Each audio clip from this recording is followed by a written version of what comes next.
వదిలేసే ఈ రోజుల్లో ఒక 150 మందిని పెంచి వాళ్ళ కష్టాలని చూసి అన్నం పెట్టి ఇంత ఆదరిస్తున్నారు ఎందుకన్నా? సమాజానికి దూరంగా బతికే వాళ్ళు, సమాజం అంటే ఏంటో తెలియని వాళ్ళు, మతి స్థిమితం కోల్పోయి రోడ్ల మీద మనం తినేసినటువంటి పదార్థాలు తిన్న తర్వాత పడేస్తుంటాం. ఆ వేస్టేజ్ పదార్థాలు తినుకుంటూ బతుకుతారు వీళ్ళు. ఆకలితో నువ్వు పస్తుంటే నీడొక్కలు ఎండిపోయేరా. అనాథలంటే వీలు కదా అని ఒక మొదటి స్టెప్. చెట్టు చెట్టుకే చెబుతున్నా నీ కడుపు నింపమని నా కొడుకా. 2017లో స్టార్ట్ అయినటువంటి ఆశ్రమం ఇప్పుడు 2025 వరకు నేను ఎంతో మందిని మంచిగా చేసి వారి వారి కుటుంబాలకు అప్పగించాను.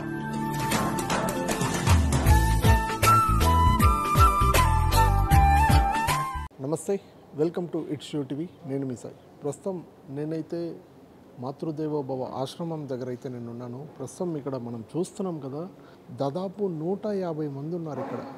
ఇంకా 40-50 మంది అటుపక్కున్నారు. పాపం వాళ్ళు ఇంకా కళ్ళు కన్నపడిన వాళ్ళు, మాట రాని వాళ్ళు, వీళ్ళందరికీ అన్నం పెట్టి పోషించి వీళ్ళందరికీ ఒక ఆదరణ చూపించి ఒక స్థాయిలో వీళ్ళందరూ మా ఇంట్లో కుటుంబ సభ్యుల్లా అని చెప్పి ఒక అతను చూసుకుంటున్నారు. ఆయన పేరు గిరి అన్న. నేను అసలు నిన్న కాల్ చేసి వెంటనే ఒక ఇంటర్వ్యూ అడిగితే వెంటనే ఓకే అని చేశారు. సో ఇందులో చాలామందిది ఒక్కొక్క స్టోరీ ఉంది. చదువుకున్న వాళ్ళు, వాళ్ళ లవ్ ఫెయిల్ అయిపోయిన వాళ్ళు. సో ఒక్కొక్కరిది ఒక్కొక్క స్టోరీ చూస్తూ ఉంటే నాకే మనసు ఎదోలా అయిపోయింది అసలు. ఒకసారి వీళ్ళ గురించి అన్నతో కూడా మాట్లాడదాం ఏంటి అని. కూడా పక్కనే ఉన్నారు మనతో. అన్న నమస్తే అన్న. నమస్తే. బాగున్నారా? అన్న, అంటే ఇక్కడ 150 మంది ఉన్నారు అంటే వీళ్ళని ఎలా అన్నాయి అసలు? ఇద్దరిని ముగ్గురిని చూసుకున్నారు ఈ రోజుల్లో. సొంత అమ్మ నాన్ననే వదిలేసే ఈ రోజుల్లో ఒక 150 మందిని పెంచి వాళ్ళ కష్టాలని చూసి అన్నం పెట్టి ఇంత ఆదరిస్తున్నారు ఎందుకన్నా? అంటే అది యాక్చువల్గా చెప్పాలంటే ముందుగా నా పేరు గట్టుగిరి. వీళ్ళందరూ కూడా మనం చూస్తుంటాం సమాజానికి దూరంగా బతికే వాళ్ళు, సమాజం అంటే ఏంటో తెలియని వాళ్ళు, మతి స్థిమితం కోల్పోయి రోడ్ల మీద మనం తినేసినటువంటి పదార్థాలు తిన్న తర్వాత పడేస్తుంటాం. అంటే ఎక్కువైపోయి వేస్టేజ్. ఆ వేస్టేజ్ పదార్థాలు తినుకుంటూ బతుకుతారు వీళ్ళు. లోకానితో సంబంధం లేకుండా బతుకుతారు. సో అందరికీ ఆశ్రమాలు ఉన్నాయి, చిన్నపిల్లలకు ఉన్నాయి, వృద్ధులకు ఉన్నాయి, ప్లస్ బ్లైండ్ వాళ్ళకు ఉన్నాయి, ఎయిడ్స్ బాధితులకు ఉన్నాయి, అలాగే ప్రతి ఒక్కరికి ఆశ్రమాలు ఉన్నాయి. కానీ వీళ్ళకి ఎందుకు లేదు? అనాథలంటే వీలు కదా అని ఒక మొదటి స్టెప్ నేను 2014లో వీళ్ళ కోసం ప్రయత్నం చేసినాను. సో చాలా చోట్ల షెటర్స్లలో మరి వాళ్ళకి షెల్టర్ కల్పించాను. ఒకరికి, ఇద్దరికి, ముగ్గురికి. సో అందరూ సమాజం నన్ను పిచ్చోడని అన్నారు. పిచ్చోళ్ళని తీసుకొచ్చి షెటర్లలో పెడితే మాకు ఇబ్బంది అవుతుందని అన్నసరికి మళ్ళీ ఒక 2 years గ్యాప్ ఇచ్చాను. ఆ తర్వాత మళ్ళీ గాంధీ హాస్పిటల్ దగ్గర లేదా ఉస్మానియా హాస్పిటల్ దగ్గర ఇలాంటి వాళ్ళని ఎంచుకొని నా కారులో అన్నం వండుకెళ్ళి మళ్ళీ రోడ్డు మీద ఉన్నటువంటి మతి స్థిమితం లేని వాళ్ళకే వండుకెళ్ళి ఒక 5 కేజీలు 6 కేజీలు వండి తీసుకెళ్ళి ఇచ్చి వాళ్ళు అక్కడ ఉంటే గుండు కొట్టించి స్నానం చేయించి మళ్ళీ బట్టలు వేయించి యథావిధిగా నా ఇంటికి వచ్చేవాడిని. మళ్ళీ 15 రోజులకు 20 రోజులకు మళ్ళీ వెళ్తే మళ్ళీ యథావిధిగా వాళ్ళు అలానే ఉండిపోతుంది. మళ్ళీ జుట్టు పెరుగుతుంది, మళ్ళీ గడ్డం పెరుగుతుంది, మళ్ళీ బట్టలు మాసిపోతున్నాయి. మరి నేను చేసేది వృధా అయిపోతుంది. మళ్ళీ వీళ్ళకి ఇట్లా కాదు, ఏదో ఒకటి చేయాలి.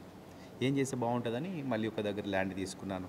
అక్కడ మళ్ళీ ఒక 1 year వరకు నడిపిస్తే మళ్ళీ పిచ్చోడు నన్ను హేళన భావం చేశారు. సమాజమే సపోర్ట్ చేయాలి, అలా కాకుండా పిచ్చోడు ఇతను పిచ్చోళ్ళని తీసుకొచ్చి చేస్తుండు అన్నా సరే నేను పట్టించుకోలే. ఎవరేమనుకున్నా సరే నా ఫ్యామిలీ సపోర్ట్ ఉంది, నా భార్య సపోర్ట్ ఉంది, మా అమ్మ సపోర్ట్ ఉంది, మా నాన్న సపోర్ట్ ఉన్నాడు, ఆఖరికి నా కన్న పిల్లలు కూడా నాకు సపోర్ట్ ఉన్నారు అని నేను చేసే వర్క్ నిజమైంది అయితే ఆ దేవుడు కూడా సపోర్ట్ ఉంటాడని ముందుకెళ్ళి 2017లో రిజిస్ట్రేషన్ చేయించి ఇక్కడ నాదర్గుల్లో మర్రి శశాంక్ రెడ్డి గారు, ఆయన నా దైవ సమానులు, దేవుడు అని చెప్పుకోవచ్చు. 150 మంది ఇలా ఇక్కడ ఉన్నారంటే ముఖ్య కారణం మర్రి శశాంక్ రెడ్డి గారు. ఆయన ల్యాండ్ అడగంగానే ఫ్రీగా 5 సంవత్సరాలు నువ్వు పెట్టుగిరి నీ కార్యక్రమాలు చూస్తున్నాను నేను. పిచ్చి వాళ్ళకి ఆశ్రమం అంటే మామూలు విషయం కాదు. అన్ని ఆశ్రమాలు ఉన్నాయి, కానీ నీది డిఫరెంట్గా ఉంది, నీ సంకల్పం చాలా గొప్పది, నువ్వు పెట్టు, నేను ఇస్తానని చెప్పి ల్యాండ్ ఇవ్వడం జరిగింది. 2017లో స్టార్ట్ అయినటువంటి ఆశ్రమం. మళ్ళీ ఆ తర్వాత మోరల్ సపోర్ట్ లక్ష్మీశేఖర్ గారు విశ్వ హిందూ పరిషత్లో ఉంటారు. ఆయన తిండికి కానీ వీళ్ళకి ఇబ్బంది కానీ బట్టలకు కానీ ఏదున్నా సరే నా కష్టాన్ని ఆయన కష్టంగా అనుకొని ఆయన సపోర్ట్ చేయడం జరిగింది. ఆ రకంగా అట్లా ఇప్పుడు 2025 వరకు నేను ఎంతోమందిని మంచిగా చేసి వారి కుటుంబాలకు అప్పగించాను. అందులో కొంతమంది చనిపోయినారు, కొంతమంది ఆరోగ్యం బాగాలేక కరోనా టైంలో అప్పుడు అలాంటి టైంలో వాళ్ళకి దాన సంస్కారాలు కూడా ఒక సొంత కొడుకులా నేను నిర్వర్తించుకుంటూ వచ్చాను. అన్న అంటే మామూలుగా ఈ రోడ్ల మీద పాపము బిచ్చం ఎత్తుకునే వాళ్ళు, పాపం తిండికి లేక చనిపోయే వాళ్ళు చాలామంది ఉన్నారు. ఇప్పుడు మనం చూసుకుంటే బసవతారక హాస్పిటల్ దగ్గరే అన్నం లేక ఎంతోమంది చనిపోతూ ఉన్నారు. అంటే వాళ్ళని పట్టించుకునే వాళ్ళు గవర్నమెంట్ నుంచి ఇట్లాంటి వాళ్ళు ఎవరు లేరంటారా నిజంగానే? గవర్నమెంట్ కూడా అప్పటి ఉన్నటువంటి టీఆర్ఎస్ ప్రభుత్వం కూడా ఒక చట్టం తెచ్చింది. ఏ చట్టం అంటే హైదరాబాద్లో బిచ్చగాళ్ళు లేని రాజ్యంగా, అంటే జిహెచ్ఎంసీ పరిధిలో ఇవాంక గారు వచ్చారు. ఒకప్పుడు వచ్చినప్పుడు గవర్నమెంట్ టేకప్ చేసింది. ఎవరైతే అడుక్కుంటున్నారో సిగ్నల్ దగ్గర, ప్లస్ ఒక బెగ్గర్ ఫ్రీ సిటీ అని ఒక ప్రోగ్రామ్ పెట్టారు. ఇవాంక గారు హైదరాబాద్ వచ్చారు. బిచ్చగాళ్ళు లేని రాజ్యంగా చేద్దామని ఒక ప్లానింగ్లో ఆ టైంలో అందరినీ చెంచలగూడ జైల్లో, చెర్లపల్లి జైల్లో పెట్టారు. వీళ్ళందరినీ అడుక్కునే వాళ్ళని అవుపించకుండా. తర్వాత ఎవరైతే అడ్రస్ చెప్పారో వాళ్ళందరినీ వారి కుటుంబాలకు అప్పగించారు. అందులో మిగిలింది ఎవరు? అడ్రస్ లేని వాళ్ళందరినీ కూడా చెంచలగూడ జైల్లో పెట్టి చాలా కార్యక్రమాలు చేసింది గవర్నమెంట్ అప్పట్లో. సో ఆ తర్వాత దాన్ని మరి ఎందువల్ల అది మూతపడ్డదో తెలియదు. అక్కడ ఉన్నటువంటి వాళ్ళందరినీ మళ్ళీ నాకు అప్పచెప్పింది గవర్నమెంట్. అక్కడ అప్పుడు ఉన్నటువంటి గవర్నమెంట్ జైలు శాఖ వాళ్ళు, గవర్నమెంట్ అని కాదు జైలు శాఖ వాళ్ళు గట్టుగిరి బాగా చేస్తున్నాడు కదా ఈయనకు అప్పచెప్పుదామని అందులో ఉన్నటువంటి కొంతమందిని మతిస్థిమితం లేని వాళ్ళని నాకు అప్పచెప్పింది. అంటే అప్పటికి నేను బెగ్గర్ ఫ్రీ సిటీకి సపోర్ట్ చేస్తున్నాను మా టీంతో. రోడ్డు మీద ఉన్న వాళ్ళని తీసుకురావడం, అక్కడ పెట్టడం ఒక వాలంటరీగా. సమాజానికి మనం ఏమి ఇస్తున్నాం మనకు కావాలి కదా. సమాజం నాకేమి ఇచ్చిందని కాదు, సమాజానికి నేనేమి ఇస్తున్నాను. గవర్నమెంట్ ఇంత మంచి పని చేస్తున్నప్పుడు నాకు కావాల్సింది అదే కదా. అనాథలు ఉండొద్దు, పిచ్చోళ్ళు ఉండొద్దు, రోడ్డు మీద ఎవరు అనాథలుగా ఉండొద్దు అని నా సంకల్పం. గవర్నమెంట్ అప్పట్లో ఆ పని చేసినందుకు నేను సంతోషపడి మళ్ళీ వాళ్ళని తీసుకెళ్ళి అక్కడ సపోర్ట్ చేయడం చేసిన. తర్వాత అది మూతపడడంతో మళ్ళీ నాకు అప్పచెప్పినప్పుడు మళ్ళీ నేను తీసుకొని వారి కుటుంబాలు ఉంటే వాళ్ళకి అప్పచెప్పుకుంటూ వస్తున్నాను. ఇప్పుడు ఏమైందంటే సిగ్నల్ దగ్గర అడుక్కునే వాళ్ళు ఎక్కువైపోయింది. అదొక మాఫియా లాగా అయిపోయింది. అవును, బీహార్ నుంచి, రాజస్థాన్ నుంచి బొమ్మలు అమ్ముతున్నట్టుగా ప్రయత్నం చేయడం, పెన్నులు అమ్ముతున్నట్టుగా చేయడం, అద్దాలు దూడ్చడం, 10 రూపాయలు 20 రూపాయలు అడుక్కోవడం, అట్లా జరుగుతుంది. వాళ్ళు ఫేక్ బెగ్గర్స్. నిజమైన అనాథలు, నిజమైన వాళ్ళు చనిపోతున్నారు అక్కడ. హైదరాబాద్లో గమనించేది ఏంది ప్రజలంటే డబ్బులు ఇవ్వడానికి మొగ్గు చూపుతున్నారు. కనీసం అన్నం ఇద్దాము వాళ్ళు తింటారు అనే ఆలోచన రావట్లేదు పబ్లిక్కి. అన్నం ఇస్తే కడుపు నింతుంది, డబ్బులు ఇస్తే వాళ్ళు తాగుతున్నారు, చెడు అలవాట్లకు బానిస అవుతున్నారు, డ్రగ్స్ తీసుకుంటున్నారు, గంజాయి తీసుకుంటున్నారు. వాళ్ళ హెల్త్ ప్రాబ్లమ్స్ మనం ఖరాబ్ చేస్తున్నాం. పబ్లిక్కే ఇలాంటి వాళ్ళ ఆరోగ్యం ఖరాబ్ చేస్తుందని నేను చెప్తాను.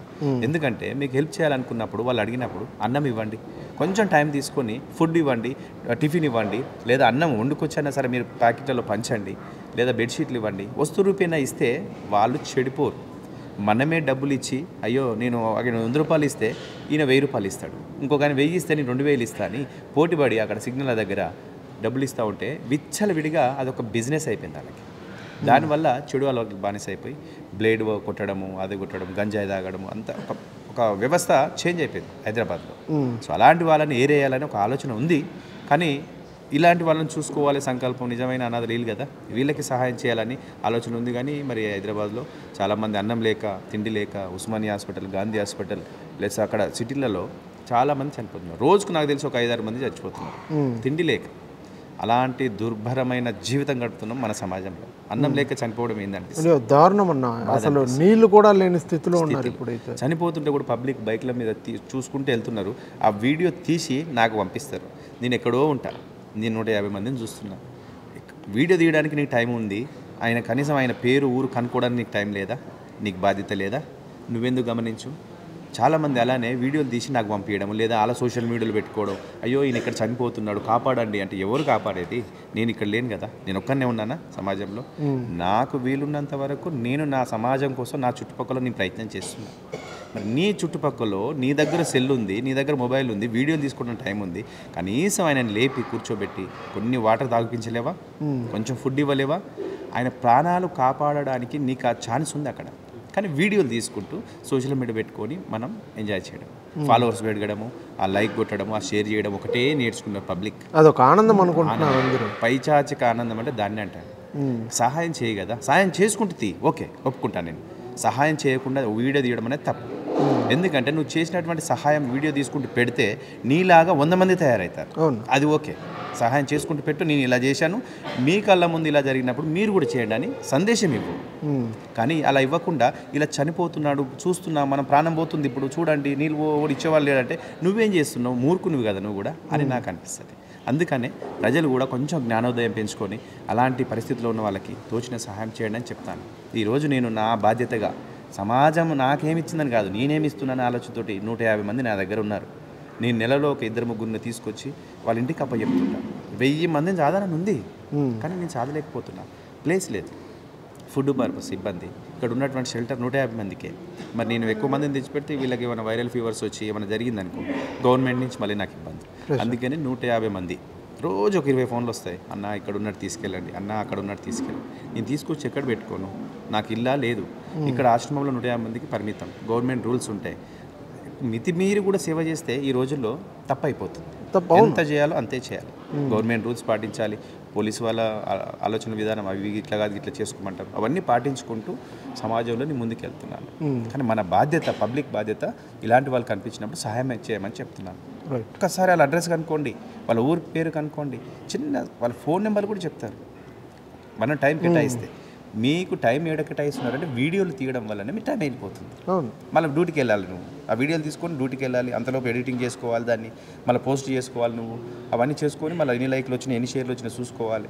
కానీ ఆయన వీడియో తీసేంతసేపు ఆయన ప్రాణం కాపాడవచ్చు, ఆయన పేరు ఊరు కనుక్కొని, లేదా 108కి ఫోన్ చేసి హాస్పిటల్ పంపవచ్చు.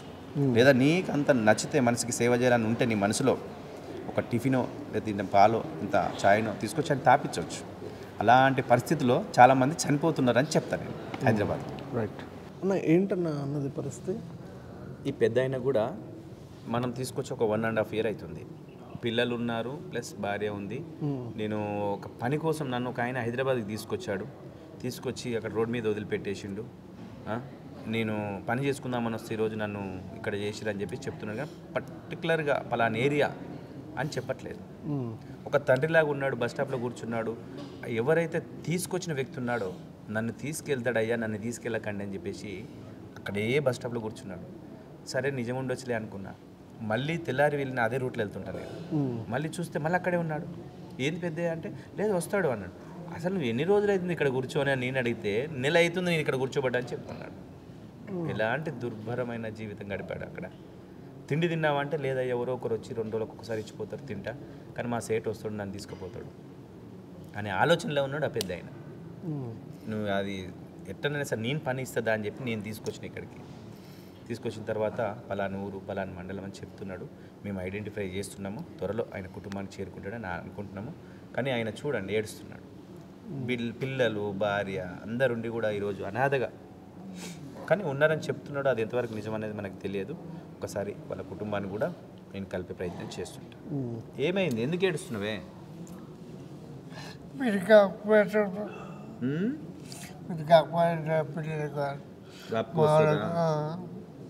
ఎంతమంది కొడుకులు, ఏం కథ? 5 కొడుకులా? ఏం చేస్తారు వాళ్ళు? ఆటో ఒకటి రిక్షా, నేను మరి అక్క మీ ఊర్లో నుంచి ఎందుకు వచ్చినావు హైదరాబాద్? ఒకళ్ళు తీసుకొచ్చి ఇక్కడ వెళ్ళిపోయాడు. తీసుకొచ్చి ఇక్కడ వదిలేసి వెళ్ళిపోయినారా? ఎవరు? మా కూలమే చూసుకోలే వాళ్ళు. పని ఇస్తామని తీసుకొచ్చి వదిలేసి వెళ్ళిపోయినారా? ఇక్కడ ఉన్న మా ట్రాన్స్పోర్ట్ ఉండేది, పే ట్రాన్స్పోర్ట్, లారీ డ్రైవరే. వాళ్ళు కూడా 15 అవుతారు. గిరి షెట్ వాళ్ళు అందరూ ఉన్నారు. వాళ్ళు ఎత్తే ఇక్కడ ఉన్నది. మీ సొంత ఊరు ఏది? పెద్దపల్లి. ఇది పెద్దపల్లి. అక్కడ ఇంట్లో చెప్పట్లేదు. అంటే కుటుంబం అందరూ ఉన్నారా? ఫ్యామిలీ అందరూ ఉన్నారా? ఉన్నారు. కొడుకులు జాబ్ చేస్తారా? ఆటో నడుపుతారు, లారీలు అవి నడుపుతారు. ఎన్ని రోజులు అయింది హైదరాబాద్కి వచ్చి మీరు? నేను సంవత్సరం అయిపోయిందా? ఎక్కడ బస్ స్టాండ్లో వదిలేసి వెళ్ళిపోయినారా? ఈసారికి పడే బస్ స్టాండ్ ఉంటారు. ఆన్న పెట్టే తింటా ఆన్న వండుకుంటాడు. అక్కడే ఎవరన్నా తెచ్చిస్తే తింటారు. పండుకొని ఆన్నే ఉంటుంది. టాయ్ కట్ట ఇట్లా వచ్చిన సారు ఒకసారి దేవుడిలాగా గడిచాడు. చెప్పిన సార్ గిట్ట సంగతి సార్ దారా అని తీసుకొచ్చి ఈడ అప్పచెప్పింది నాకు.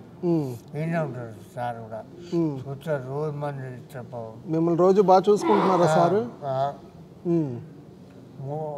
5 పూటలు అన్నం, టిఫిన్, చాయ్ అన్నీ పెడతాడు సార్. అట్లా ఏం బాగలేదు సార్. ఇలా అంటే ఇప్పుడు మీ కుటుంబ సభ్యుల దగ్గరికి వెళ్ళాలంటే వెళ్తావా నువ్వు? ఎట్లా ఏడు పంపిస్తాడు. నేను పంపిస్తాను చెప్పినా కానీ నేను పంపిస్తా, సరేనా? ఇంటికి వెళ్తావా? పోతాడు. సంతోషం గడపాలని ఉందా మీ ఇంట్లో?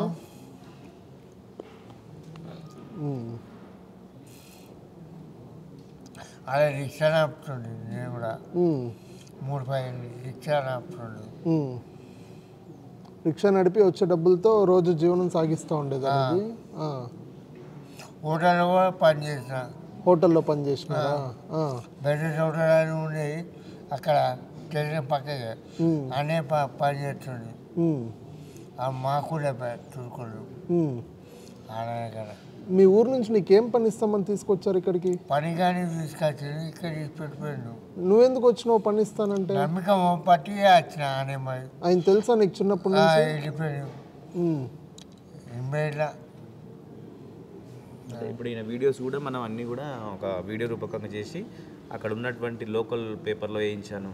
ప్లస్ ఈయన వీడియో మాట్లాడి ఈ వ్యక్తిని ఎవరైనా గుర్తుపడితే అని మాకు సమాచారం ఇవ్వండి అని ఆ పెద్దపల్లిలో కూడా ఉన్నటువంటి యూట్యూబ్ ఛానల్స్ వాళ్ళకి ఇచ్చాను. లోకల్లో టీవీ ఛానల్ ఉంది అక్కడ కూడా వేయించాను. అయినా కూడా ఏం ఫలితం రాలే. కానీ మళ్ళీ ఒక్కసారి ప్రయత్నం చేద్దాము. మన వీడియోస్ అన్ని కూడా వీళ్ళు చాలా మంది ఉంటారు ఫాలోవర్స్, చూసి ఎవరైనా గుర్తుపడితే రండి అని చెప్పాను. వస్తుండొచ్చు అని అనుకుంటున్నా. కాకపోతే ఈయన అక్కడ రిక్షా దొక్కేదని ఒక వ్యక్తి చెప్పాడు. ఆయన ద్వారా మేము ఫాలోఅప్ చేస్తున్నాం. త్వరలో కుటుంబానికి చేరుకుంటాడని నేను ఆశిస్తున్నాను. అంటే వాళ్ళ ఫ్యామిలీ వాళ్ళు ఏదైనా మీకు కాంటాక్ట్ అవ్వడం ఏదైనా? కాలేదు ఇంతవరకు, ఇప్పటి వరకు ఏం కాలేదు. అలా వరకు ఈ విషయం చేరనట్టుంది. ఈయన చెప్పినటువంటి డీటెయిల్స్ చూస్తే అక్కడ పెద్దపల్లి పక్కన ఏదో చిన్న ఏరియా టైప్ ఉంది అన్నట్టు. కానీ పర్టికులర్గా పెద్దపల్లిలో కాదు, పక్కన టౌన్ లాగా ఉన్నట్టు అక్కడ ఉన్నట్టుంది. ఈయన ఆ లోకల్లో ఉన్న వాళ్ళు మేము గుర్తుపట్టలేదని చాలా మంది అంటున్నారు. ఒకే ఒక వ్యక్తి నేను చూసేది రిక్షా దొక్కేది సిమెంట్ షాప్లో అని చెప్పిండు. అసలు వీళ్ళ ఫ్యామిలీ ఎక్కడ ఉన్నారో వెతుకుతున్నాడు ఆయన కూడా. త్వరలో మనకు ఇన్ఫర్మేషన్ వచ్చే పెట్టరు వాళ్ళు, పెట్టరు. పోతే పోయిండే అన్నట్టుగా కొంతమంది ఉంటారు. కానీ మరి ఈయన విషయంలో మిస్సింగ్ కేసు పెట్టారా పెట్టలేదా తెలియదు. అట్లాగా కానీ చేరుకుంటాడు మనకున్నటువంటి నమ్మకం. ఇప్పటి వరకు మనం దాదాపు ఒక 100 నుంచి 200 మందిని వారి కుటుంబాలకు అప్పగించినాం. ఇదే సోషల్ మీడియా ద్వారా. ఇలాంటి వాళ్ళు కనిపించినప్పుడు ఎవరు అనుకుంటే గుర్తుపట్టాడంటే వాళ్ళు వచ్చి తీసుకెళ్లేది ఎంతో మందిని అప్పచెప్పినాం, చాలా మంది. ఈయన కూడా త్వరలో వెళ్తాడని నేను అనుకుంటున్నాను. రైట్, చూస్తున్నాం కదా, ప్రతి ఒక్కరు సోషల్ మీడియా అనేది యూజ్ చేస్తూ ఉంటారు. ప్లాట్ఫామ్ ప్రతి ఒక్కరికి ఒక అందరికీ యూజ్ అయ్యేది ప్లాట్ఫామ్. ఇన్స్టాగ్రామ్ కానీ, ఫేస్బుక్ కానీ, యూట్యూబ్ కానీ అన్నిటికీ ఇలాంటి వ్యక్తులకి ఒక చిన్న లైక్ షేరింగ్ చేస్తే ఈయన ఎవరు అనేది గుర్తించి వాళ్ళ కుటుంబ సభ్యులకి చేర్చే బాధ్యత మనందరి మీద ఉంది. నా మీద ఉంది, మీ మీద ఉంది, ప్రతి ఒక్కరి మీద ఉంది. పాప మీ కుటుంబ సభ్యులు వాళ్ళు ఎలా బాధపడుతూ ఉంటారో ఆయన కన్నీళ్ళు పెట్టుకునే బాధ. ఖచ్చితంగా ఈయన ఎవరు అనేసి గుర్తించి తప్పకుండా యూటీవీ ప్రేక్షకులు కానీ లేదా నా సొంత ఫాలోవర్స్, నా ఇంట్లో కుటుంబం కానీ ఇట్లాంటి వాళ్ళందరూ ఒక మంచి కోసం చేసే ఈ గిరి అన్న సంకల్పం ఖచ్చితంగా ఇదవ్వాలని మనస్ఫూర్తిగా కోరుకుంటున్నాను. ఈయన ఎవరు అనేసి గుర్తించి తప్పకుండా కింద కామెంట్ రూపంలోనో లేదా కాంటాక్ట్ రూపంలోనో నా కాంటాక్ట్ కూడా షేర్ చేస్తాను మీకు. ఏదో ఒక రూపంలో ఇన్ని గుర్తించి వాళ్ళ కుటుంబ సభ్యుల దగ్గరికి చేర్చాలని మనస్ఫూర్తిగా కోరుకుంటున్నాను. నీ ఇంట్లో వాళ్ళ దగ్గర చేర్చే బాధ్యత అన్న తీసుకుంటారు, ఓకేనా? నేను సొంతంగా నా దాంట్లో చేస్తాను. బాధపడుకు, ఇంటికి పోతావు, నమ్మకం ఉంది, ఇంటికి పోతావు. ఏడ్చినావు అనుకో. భార్య ఉందా?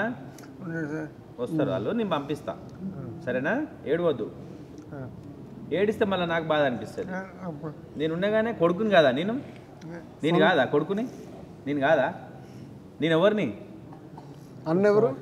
సార్ కాదు, కొడుకుని. నేనే కొడుకు. వచ్చినప్పటి నుంచి అందరినీ సారే అని అంటాడు. అందుకని సార్ అంటాడు. సార్ అనొద్దు, కొడుకు అనొచ్చు, ఏం కాదు. నేను కొడుకునే కదా.